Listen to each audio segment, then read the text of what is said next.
Hi everyone. ఇప్పుడైతే బొచ్చ చేపలతో ఇగురు అనేది చేసుకుందామండి. ఎక్కువ క్వాంటిటీలో అనమాట. 5 kgs ఉంటాయి.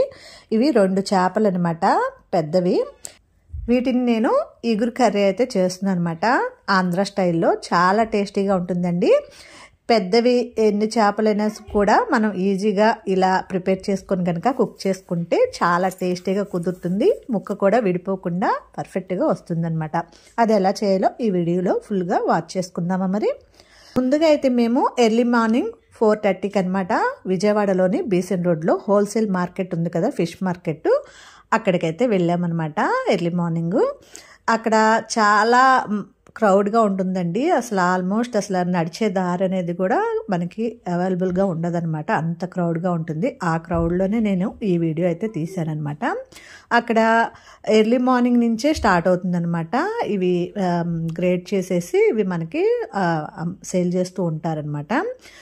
అమ్ముకునే వాళ్ళు కూడా ఇక్కడికి వచ్చి ఇవి ఫిషెస్ అనేవి తీసుకుంటారు. వాళ్ళకి మనకి కూడా సేమ్ రేట్లు అయితే ఉంటాయన్నమాట. అందుకోసం ఇక్కడికి వెళ్ళి మేము చిన్న ఫంక్షన్ ఉంది కాబట్టి మా ఇంట్లో ఇక్కడికి వెళ్ళామన్నమాట. రొయ్యలు అలాగే చేపలు పీతలు అవన్నీ తీసుకొని వచ్చాము. చాలా తక్కువకి వస్తాయి, ఫ్రెష్గా కూడా ఉంటాయి అన్నమాట. ఇవి బతికే ఉన్నాయండి చేపలు మేము తీసుకున్నవి. 2 చేపలు వచ్చి 5 kgs ఉన్నాయన్నమాట. ఇక్కడ సముద్రపు చేపలు అన్నీ కూడా దొరుకుతాయి. మేమైతే 5 kgs రొయ్యలు తీసుకున్నాము. అలాగే 5 kgs దాకా 2 చేపలు అనమాట, బొచ్చు చేపలు వచ్చినాయి మాకు. అవి కూడా తీసుకొని వచ్చాము. అలాగే పీతలు కూడా తీసుకున్నాము ఫంక్షన్ కోసం అనమాట. ముందుగా అయితే నేను ఈ చేపలని క్లీనింగ్ అనేది చేసేసుకొని చక్కగా కటింగ్ అనేది చేసేసుకొని మేమైతే దీన్ని ఇగురు కూరలాగా వండుతున్నాం అనమాట. ఈ బొచ్చు చేపలు అనేవి తల బాగా పెద్దగా ఉంటాయి కదా, ఇగురు వండుకుంటే పులుసు కన్నా కూడా చాలా టేస్టీగా ఉంటుందన్నమాట. ఇవి ముక్కలు విడిపోకుండా అయితే ఇలాగా వెడల్పాటి బాండిలో వేసుకొని కుక్ చేసుకుంటే మనకి ముక్క విడిపోకుండా పర్ఫెక్ట్గా టేస్టీగా కర్రీ అయితే ప్రిపేర్ అవుతుందన్నమాట. ఇలాగ నేను మొత్తం క్లీనింగ్ చేసేసుకొని వీటిని ముందుగా మ్యారినేట్ అయితే చేసుకుందామండి. ముందుగా మనం ఇలా మ్యారినేట్ చేయటం వలన ముక్కకి చక్కగా పెద్ద పెద్ద ముక్కలు కదా, వీటికి ఉప్పు కారం అనేది బాగా పట్టి కర్రీ అనేది టేస్టీగా ఉంటుందన్నమాట. అందుకోసమే ముందుగా అయితే వీటిని క్లీన్ చేసుకున్న తర్వాత మ్యారినేట్ అయితే ప్రాసెస్ చేసుకుందాము.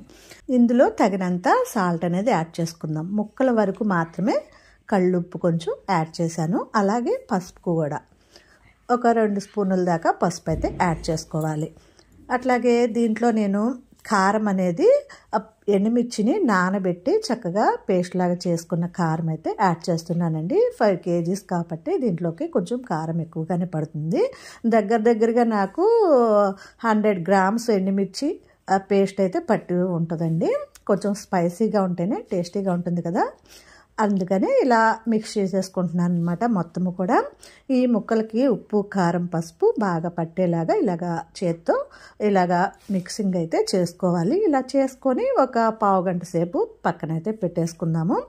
ఈలోపు మనం కర్రీలోకి ఉల్లిపాయలు పచ్చిమిర్చిని మనం మిక్సీలో గ్రైండ్ చేసుకుందాము. గ్రైండ్ చేసుకొని ఈలోపు మనకి ఇవి కూడా మ్యారినేట్ అయిపోతాయి కదా, అప్పుడు కూర అనేది స్టవ్ పైన వేసుకుందామండి.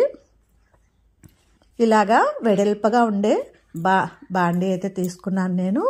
ఎందుకోసం అంటే ఇగురు కర్రీ అనేది మనకి ఒక ముక్క మీద ఒక ముక్క ఎక్కితే పీసెస్గా విడిపోతాయి. కుకింగ్ అనేది కూడా పర్ఫెక్ట్గా జరగదనమాట. అందుకోసమే ఇట్లాగా వెడల్పగా ఉన్న పెద్ద బాండి అయితే తీసుకొని ముందుగా ఆయిల్ అనేది పోసుకున్నాను. ఒక హాఫ్ kg దాకా ఆయిల్ కూడా పడుతుంది. అది ఆయిల్ హీట్ అయిన తర్వాత కొంచెం గుప్పెడు దాకా కరివేపాకు అనేది వేసుకుంటే ఆయిల్లో వీటి ఫ్లేవర్ అనేది బాగుంటుంది కదా. అలాగే దానిలో పచ్చిమిర్చి ఉల్లిపాయ మనం ఇలాగా కచ్చాపచ్చాగా గ్రైండ్ చేసుకున్నాను. ఆనియన్స్ అనేవి ఒక 500 దాకా పడతాయండి, హాఫ్ kg అనమాట. అలాగే పచ్చిమిర్చి కూడా ఒక 20 పైన వేసుకొని ఇలాగా కచ్చాపచ్చగా గ్రైండ్ చేసుకొని దాంట్లో ఈ పేస్ట్ అనేది వేసేసుకొని కొంచెం ఫ్రై అయ్యేంత వరకు వేయించుకుందాం. ఒక 5 to 7 minutes దాకా ఈ ఆనియన్స్ని కొంచెం ఫ్రై అవనిద్దామండి. ఇది అయిన తర్వాత దీనిలో తగినంత అల్లం వెల్లుల్లి పేస్ట్ కూడా యాడ్ చేస్తున్నాను అనమాట. అల్లం వెల్లుల్లి పేస్ట్ కూడా ఒక దగ్గరగా ఒక 100 grams అనమాట, 2 కలిపి వేస్తే సరిపోతుందండి. ఇవి కూడా కొంచెం వేగిన తర్వాత దీనిలో మనం మ్యారినేట్ చేసి పెట్టుకున్న ఈ ఫిష్ ముక్కలు కూడా వేసేసుకోవాలి. ఇలా ఈ ముక్కలన్నీ వేసేసుకొని కలిపేసుకుందామండి. పచ్చిగా ఉన్నాయి కాబట్టి ఈ ముక్కలు అనేవి మనకి విడిపోవండి. ఇలాగా కుక్ అవ్వకుండా ఉన్నప్పుడే మనం ఇలాగా చక్కగా ఈ ఆనియన్ పేస్ట్ ఇవన్నీ కూడా మిక్స్ చేసేసుకోవాలన్నమాట. ఇలాగ గంటితో ఇలా మిక్స్ చేసేసుకొని చూడండి నేను ఎలా స్ప్రెడ్ చేస్తున్నానో ఇలాగ ప్రతి ముక్క కూడా మనకి గిన్నెకి విడివిడిగా ఉండేలాగా చూసుకోవాలన్నమాట. ఇలా మిక్స్ చేసేసుకొని దీన్ని కొద్దిసేపు అయితే మగ్గించుకుందాము. ఇలాగ మనకి గిన్నెలో కొంచెం మనం మ్యారినేట్ చేసినప్పుడు మనకి ఉప్పు కారం పట్టింది కదా, దాంట్లో కొంచెం వాటర్ అనేది వేసుకొని దీనిలో వేసేసుకొని ఒక 5 నిమిషాల సేపు అయితే మగ్గించుకుందామండి. ఇది కొంచెం మగ్గాలన్నమాట. మగ్గిన తర్వాత దీనిలో పచ్చి కొబ్బరి పేస్ట్ అనమాట. ఇది పచ్చి కొబ్బరి పేస్ట్ అనేది చాలా టేస్టీగా ఉంటుంది. మన ఆంధ్ర సైడు పచ్చి కొబ్బరి చేపలు ఇగురు అనేది సూపర్ టేస్టీగా ఉంటుందండి.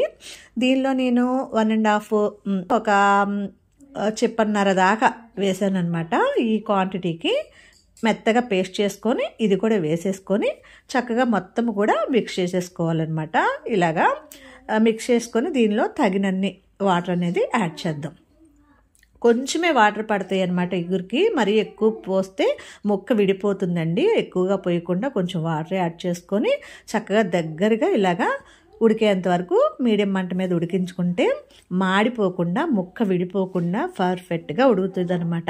ఇలా మిక్స్ చేసుకొని దీనిలో కొంచెం కొత్తిమీర కూడా వేసుకొని మీడియం మంట మీద ఒక 5 నిమిషాల సేపు గిన్నెని అటు ఇటు అడ్జస్ట్ చేస్తూ కుక్ చేసుకున్నట్టయితే ఇలాగా చక్కగా రెడీ అవుతుందన్నమాట. చూడండి చాలా ఎమ్మీగా ఉంది కదా. దీన్ని చూస్తుంటే చాలా టేస్టీగా కూడా ఉంటుందండి. తప్పకుండా ఇలా మీరు కూడా ట్రై చేయండి.